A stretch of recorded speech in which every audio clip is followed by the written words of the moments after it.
A rescue boat on a merchant ship is a small, fast craft used mainly for saving people who fall into the sea and for helping life rafts during emergencies. It is always kept ready for quick launching and is equipped with a compass, first aid kit, searchlight, rescue ropes, life rings, paddles, fire extinguisher, and communication tools. Every crew must know the rescue boat launching procedure for emergency use.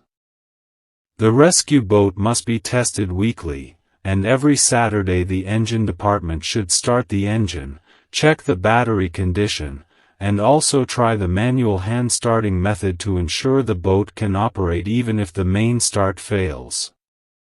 The rescue boat can tow life rafts, pick up survivors from the water, and assist in evacuation when needed.